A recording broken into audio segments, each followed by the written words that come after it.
Welcome all. Today's top breaking news with Gitanjali from Bayan Times. Rana in Shobhan Babu biopic. There have been a lot of rumors that a biopic on veteran actor Shobhan Babu's life is being made. Names of many actors are doing rounds about the scene, and we hear that some young actors are being considered to be playing the role of the veteran actor. As per the latest reports, actor Rana Daggubati has been considered to play the titular role, and it is said that he has been approached for the role. Till now, there has been no confirmation about it. Rana has Hiranyakashipa in his kitty already, for which he has teamed up with director Gunashekhar. The film is currently in pre-production stage and will take time to go on to the floors. Meanwhile, we can't say if Rana has agreed to do the biopic as well. COVID test must for MLAs, MLCs in Telangana. Assembly Speaker Pocharam Srinivas Reddy and Council Chairman Kutta Sukender Reddy directed Assembly Secretary V. Narasimhacharyulu to take all necessary steps for smooth conduct of the session. It was advised that all the MLAs, MLCs, staff of both the houses, police personnel and media representatives undergo the test to rule out COVID infection before they attend the session on Tuesday. COVID-19 recoveries reached 7 lakh mark in Andhra Pradesh. The overall number of COVID-19 recoveries in Andhra Pradesh crossed 7 lakh on Sunday as the state's aggregate of confirmed positives touched 7.55 lakh. The total number of confirmed cases touched 7,55,727.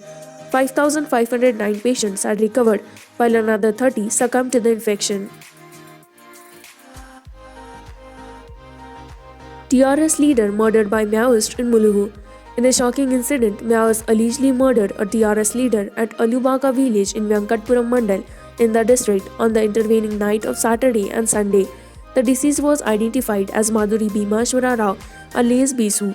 According to the family, a group of armed Maoists knocking at their door around midnight and took Bisu out of the house forcefully, stating that they wanted to speak with him. The Maoist, however, stabbed him to death after talking with him for a few minutes. We pleaded with the Maoist and fell at their feet not to harm him, but they brutally murdered my husband in front of us, said Kumari, his wife. The couple has 3 children. CM KCR puts state administration on alert amid heavy rains. Chief Minister K. Chandrasekhar Rao on Sunday directed the officials as well as people to remain vigilant and cautious, with the Indian Meteorological Department issuing a warning predicting heavy to very heavy rains across the state over the next 2 days. Heavy rains are flashing at several places across the state since Saturday evening.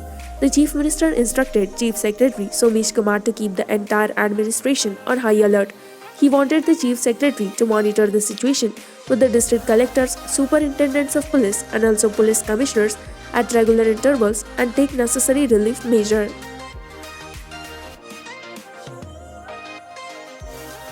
Central grant only rupees 100 crore, opposition claim baseless. Countering the opposition claim that the Jagana Vidya Kanuka is a central scheme, Education Minister Adimalapu Suresh rubbished it as totally false and baseless. He maintained that only rupees 100 crore was central grant while the state was bearing the remaining amount. Suresh said that 18% of the state budget was allocated for education sector and added that rupees 69 crore was allocated for school bags, rupees 72 crore for notebooks, rupees 67 crore for shoes and socks, and rupees 10 crore for belts being distributed to the students in the government school under the scheme. Pedestrian killed, another injured. A speeding Ferrari ran amok in Hyderabad. A speeding Ferrari car ran amok, killing a pedestrian and injuring another at Madhapur on Sunday afternoon. The car jumped into the footpath after its driver lost control and ran over people on the footpath, the police said. As per the records, the car TS08FP is registered in the name of Megha Engineering and Infrastructure Limited and has valid documents, while police are verifying if the driver has a valid driving license. Madhapur police registered a case against the driver Naveen Kumar Gaud and seized the vehicle. According to the police, the vehicle, while moving on the 100 feet road at Madhapur, Naveen Kumar Gaud lost control of the vehicle and it swerved to the left and jumped on the footpath after a crash. With this, we conclude with our today's news headlines. For more such latest news and updates, like, share, and subscribe Bayan Times.